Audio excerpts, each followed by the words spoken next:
Hi everybody, I'm back for part two. I am sorry that it's taken me longer than I said to get part two up, but the problem that I had is that I suck at editing. I found that out last night after spending hours trying to edit that, because I also found out that I like to talk a lot. Surprise! Uh, I am going to show you, I figured because I didn't know where I was going to go with this doll, I figured I would do like an kind of an undead look, a zombie look. Maybe not so much full on zombie, maybe just like a fresh-ish zombie. This will give us a chance to show you the texturing with the watercolor pencils and maybe even some clay work. We'll see how it works out. I have a paintbrush. It is it's a green paintbrush. That's what I know of it. It's this size. And that's all I know about it. I have painted for years, but I don't know the size of the brushes. It doesn't matter to me. As long as it gets the paint on, that's all I care about. So I'm going to dip it in the water, because you should always dip your brush in water first. And on my palette, this is called a Stay Wet palette. That's why it looks so gross. Ooh, I'm also running. I have some gel medium right in the middle. Can you see the big blob right in the middle? This one. This is gel medium. And basically all that does is that it makes whatever paint you're going to use translucent. And then I have a flesh tone, but this is the cheap Michael's version of flesh tone, and it is really not a good paint. You can see it wants to just like drip right off the brush, and it doesn't want to go on well. It's a big pain in the butt to work with. But if you mix it with a little bit of like a cream color, it makes a good kind of a palish, dead looking flesh color. I wish that someone would come out with a palette of paint for the horror lovers. You know, like a good Frankenstein color, a good vampire skin color, a good zombie color, because it would save so much time. But, you know, I'm one person. They're not going to listen to me. There is a brand of airbrush paint that, can't remember who makes it now, but they are really good paints. And I do have an airbrush, but they're wicked expensive. And I'm sorry, I will mix my own colors before I spend like $100 on a set of paints. I'm dying to try them though. Maybe someday, you know, Christmas is coming. Maybe I'll sit on Santa's lap and see if I can get him to cough up a set of paints. We'll see. But now remember, we had base coated her with the matte medium. This paint is going to go on splotchy. Can you see how splotchy that's going on?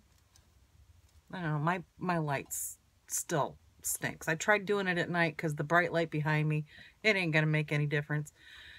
This paint goes on splotchy because it's really not a good, I mean, Michael's brand paints are pretty good, but they're very thin. So you got to really work with them. If you get the Liquitex Basics, those are better paints and not much more expensive, a few cents. So we're just going to keep piling this paint on and cover her up so that we have a good base to start with. Now, technically, you don't even have to put a base on her. You can just use her actual porcelain skin as the base.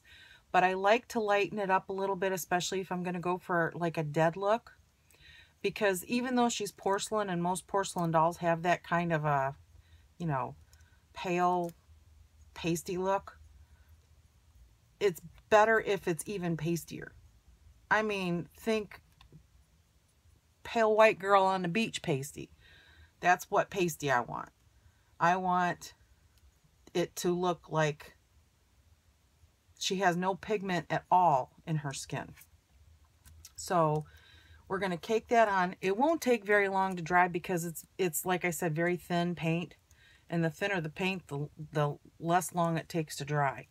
And I'll coat her extremities as well. Hands, legs, anywhere where there's porcelain. I don't paint the cloth bodies, usually. I did do one doll that I painted the cloth body. It was a nightmare. I hated it. That doll fought me from beginning to end. And to this day, I still don't like that doll. But, you know, it is what it is. I didn't get what I wanted. Apparently the doll didn't get what it wanted because, like I said, she just fought. But, you know, you got to do what you got to do. Like I said before, sometimes you start it and it just goes just easy as pie. Though, why is easy as pie? Pie is not all that easy. I'd say easy as ramen soup, because that's pretty easy. Easy as a bowl of cereal. Can't get much harder than a bowl of cereal. But, yeah, today has been a day. Can't see it in the picture, but I have a big, like right here, I have a big ring on my shirt from where I was sitting on my butt earlier today, watching videos on my computer, and I sat my coffee cup against my chest because, you know, why have boobs unless you're going to use it for a cup rest? And I didn't realize that my cup had been sitting in a small puddle of coffee. So now I have a nice coffee ring stain on my shirt that I hope it'll come out. Though I have to be honest with you, as much coffee as I drink, I think probably about 60% of my clothing has that decoration on it. I should just embrace it by now. But, you know, it's nice to have at least one or two shirts that are stain free for when you go out. But, you know, the people who know me know I drink coffee. I post a lot on Facebook, on my personal Facebook, that, you know, it's coffee, coffee, coffee, coffee, coffee. And I don't know if people actually believe that I drink that much coffee, but I measure my coffee by the pot, not by the cup. And I am very protective of my coffee supply. Everybody's getting those Keurigs, and those are great till you drink coffee like I do, and then you're going to have to take out a second mortgage to buy all them little bitty pod things. So I'll stick with my Bun coffee maker. Makes coffee in 3 minutes. And first thing in the morning, even that 3 minutes feels like I'm waiting forever for my coffee. I need it now. Okay. We have a coat on her. And to hurry things up, I'm going to use the loud and obnoxious heater thing if I can get my foot up off of the thingamajig. Okay. You're just going to heat it up a little bit, and it'll help dry the paint a bit. It's been very cold and kind of rainy and damp here, so everything takes 10 times longer than normal. If you're in a warm climate, your paint's not going to take nearly as long to dry, but that also means you got to work a little bit faster with it because it'll dry on you while you're working it. So, if you guys tell me what you want to see, like if you want to try some crackle, I have some chroma crackle that you can make what they call demented derma with. Maybe we'll try some of that on her. If she's going to be a zombie, that demented derma looks really cool for zombie skin. I'll do some of that. But that's another one that you use this for, so that one's also loud and obnoxious.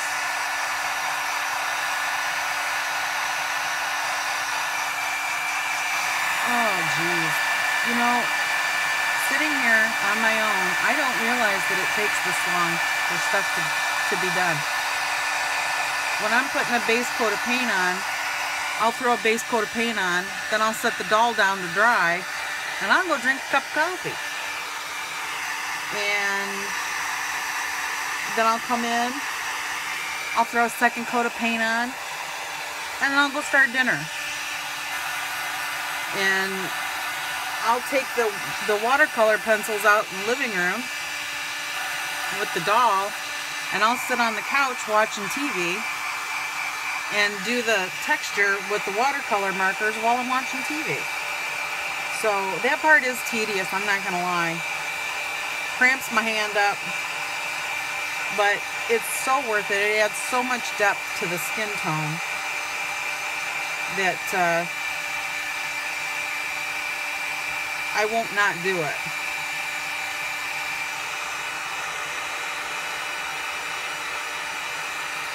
I think we're getting close. I hope we're getting close, because this is hot as hell on your hand.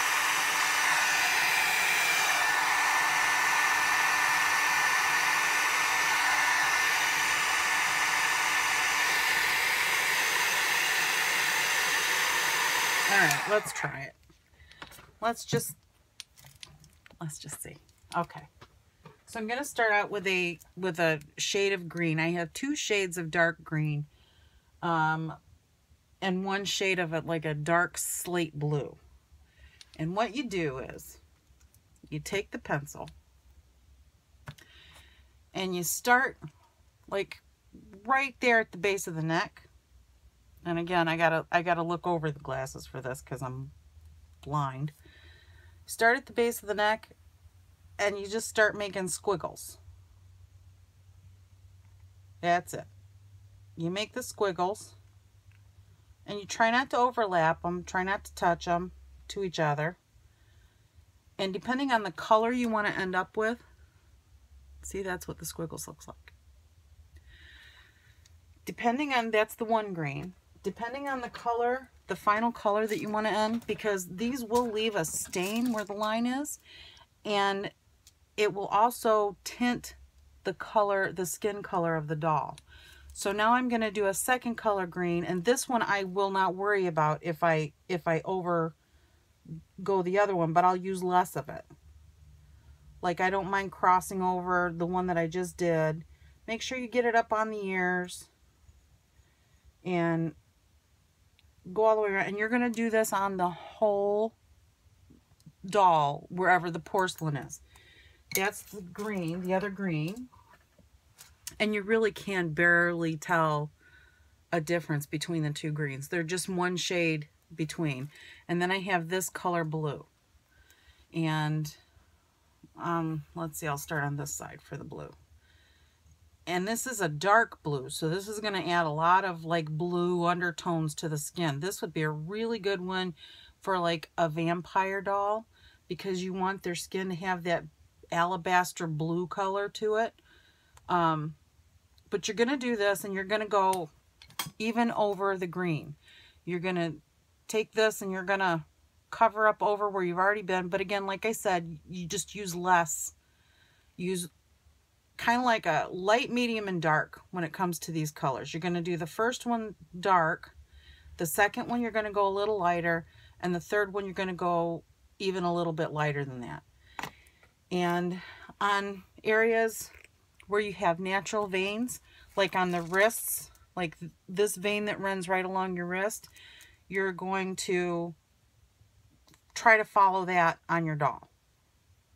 So you have, you know, veins where the doll would be. Then, so once you get it all done, you're going to take a scruffy old brush, or not an old brush, just any brush. I have this brush that I keep just for this stuff because it's kind of crappy. I let my husband borrow it, and this is how I got it back. So I take this brush, dip it in a little bit of water, dab off the extra water because you only want it damp. You don't want it wet. And then you're going to stipple. You're just going to go up and down. You're not going to paint around. You're just going to go up and down.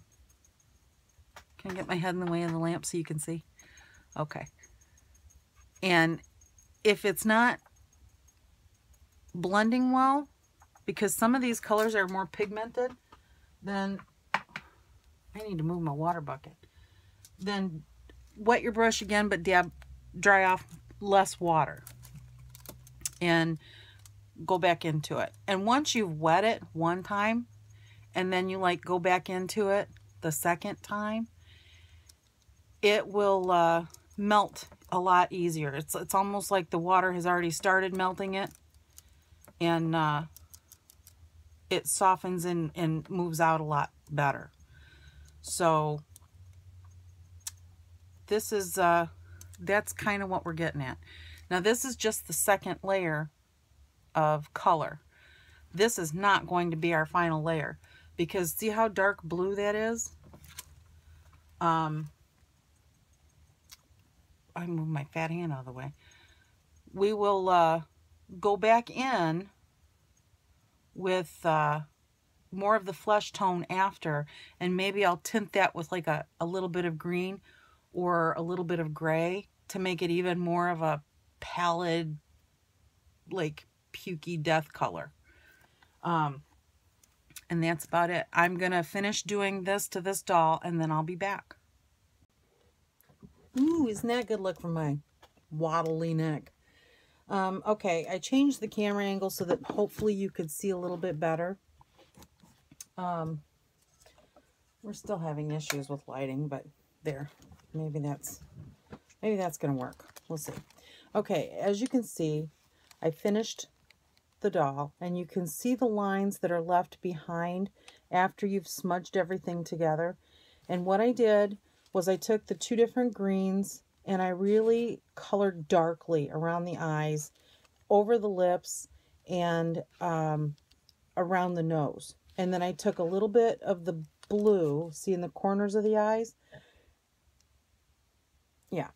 Okay, so now I added some more paint to my palette, and I'm going to choose a small, thin brush, like a detail brush. If I can find one.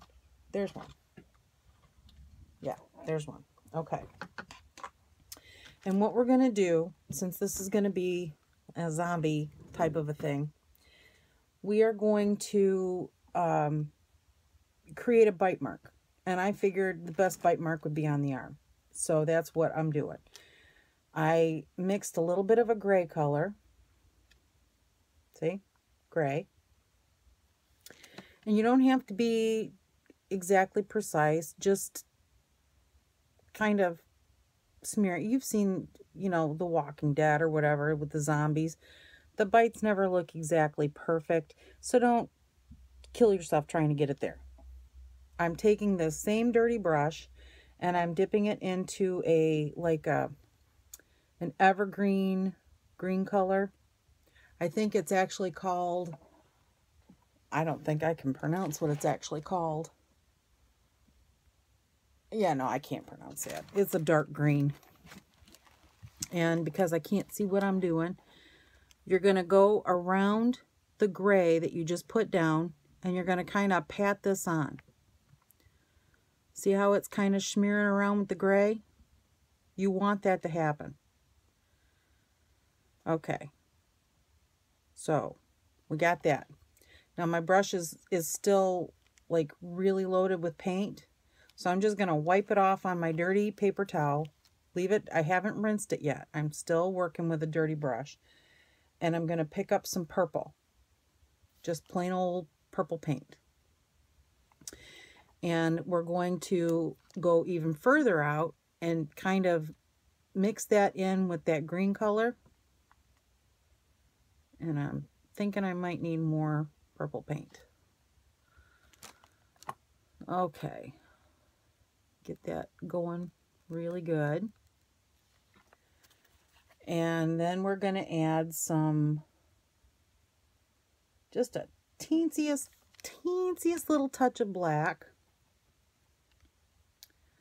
Just because, not all the way around, just in a few spots. And then you're going to take the most important tool of all, your finger, and you're going to kind of smear it around.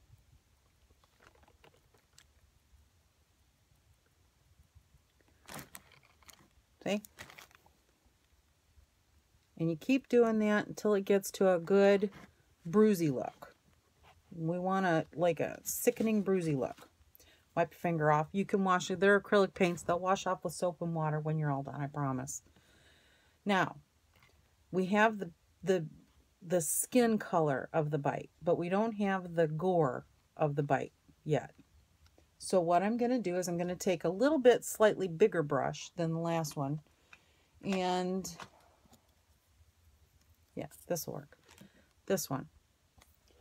And I'm going to mix red paint with black paint. And there's no science to it. You just mix the red and the black until you get a good blood color. And I'll tell you, this mix is a good enough blood color that I get it on my hands when I'm working and don't even think about it. And then later on, I'm going to wash my hands for dinner or whatever, and I see, I get it splattered everywhere.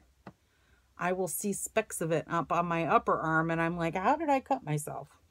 Well, you idiot, you didn't. Okay. So this is like a dark burgundy. That's aged yucky blood. So we're going to kind of just glop that in there. And if the doll later on, when we get her standing up, I will actually take the same color, add a little bit of water to it, get it nice and inky, and then put that on here and let it drip down into her hand. We want it goozy. Very, very goozy. Now, a zombie bite would be infected, right? Because that's what it is. It's an infection. So we'll take our thin brush again, and I'm going to put it into the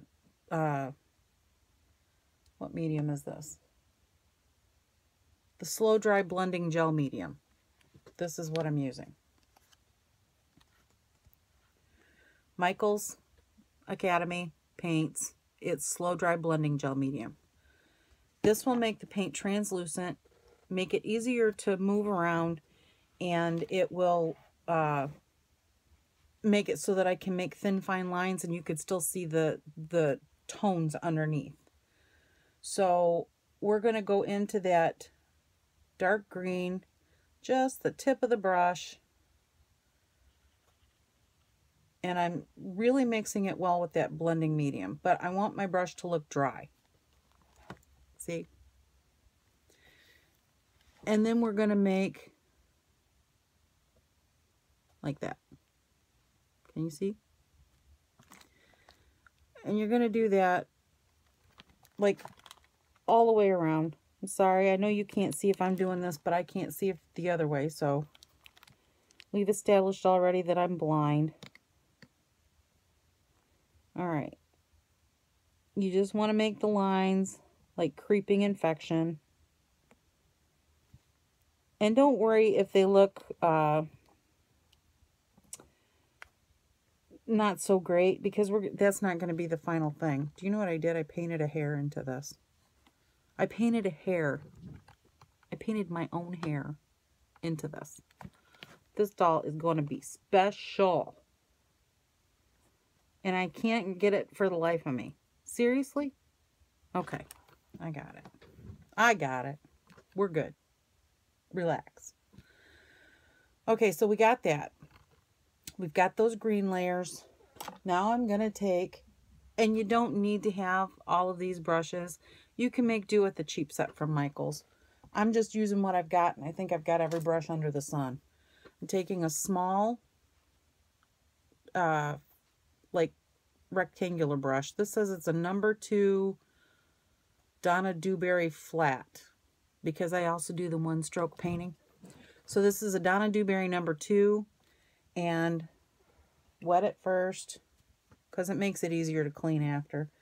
And I'm going to dip it into that slow dry blending gel because we want translucent now. And I'm dipping into a like bright green. But I'm going to work it in so that it's not gloppy. See? And now I'm going to stipple. I'm just going to go around. And I'm gonna, even if I grab some of the red, I ain't gonna worry about it. If I get too much of the red and the green's not showing anymore, what I'll do is I'll wipe it on my paper towel, which I have right there. And I'll go back in and I'll pick up some more of the green with the blending gel. And I'll go back around it. I want some of that red to blend out, but not so much that it covers all the green, because you want the green to kind of look like infection. So now I'm going to wipe that off my brush onto the paper towel, and I'm going to pick up some of the skin tone that we use, that beigey flesh mix. Just straight up off my palette, the beigey flesh mix. And I'm going to tap it over the bloody spots and then let the blood kind of mix in. That gives it kind of a pussy look, which, you know, you'd think you'd have if you had zombies. Okay, now I'm going to rinse that off my brush, and I'm going to pick up some black, straight black. And I'm going to do the same thing, because, and I don't mean a whole lot, I mean just the tip is the least little bit. And I'm just going to do that with it. That's it. And there's our bite. That's our infection. Now, you can make other wounds on the doll. Like you can make bruising and stuff like that. And to do bruising, that's super simple. I had already started this side with the gray patch and thought, oh no, I'll do the other side first. So this is just some gray paint that I put on before I started the video back up. But to do bruising, you're going to want to do the like almost blood color. Well, the blood color. And you're going to stipple that on. You don't want to stroke it. You want to stipple it, because you want to be able to see spots through it.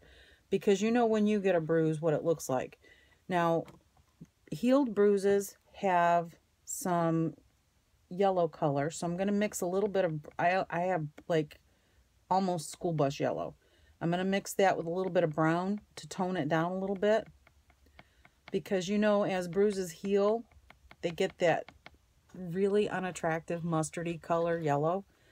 So that's the color that I came up with. And that's just the plain yellow mixed with the brown. And then you're going to kind of go outside of where you just did the paint. And you're going to stipple this on.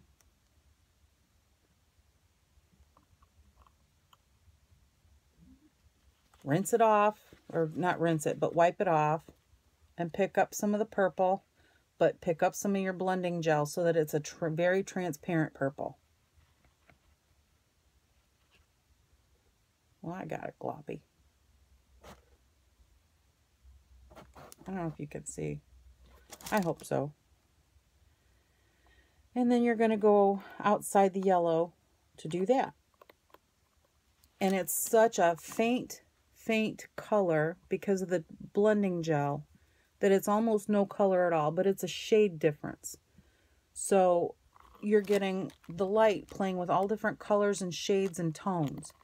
And then once you get all done with that, what I like to do is I like to take a sponge, and I have one, I just didn't wet it because I didn't know if I'd be using it.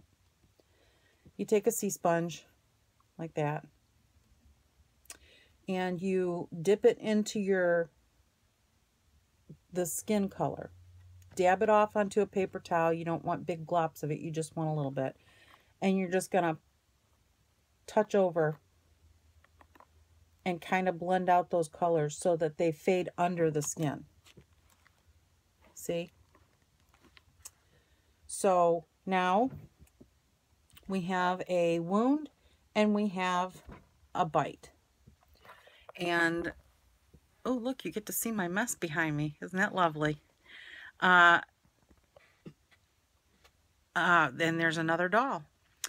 So thank you very much for watching. I will continue with this doll. I will not work on it unless I videotape it for you guys, because I promised start to finish, and I mean start to finish. It isn't going to be quick, and it isn't going to be, you know, a breeze, but we'll get there together. I promise. If I said anything to offend you, I apologize. That's me. Take me or leave me. If you have any comments or questions, leave them in the box below. And if you'd like to see something specific like a crackle technique or clay work, or you want to see an eyeball hanging out of her head, leave that in the comments below and I am happy to oblige. There is all kinds of things we can do with this doll. Being that it's going to be a zombie, we can pretty much do anything. All right, thanks. Bye-bye.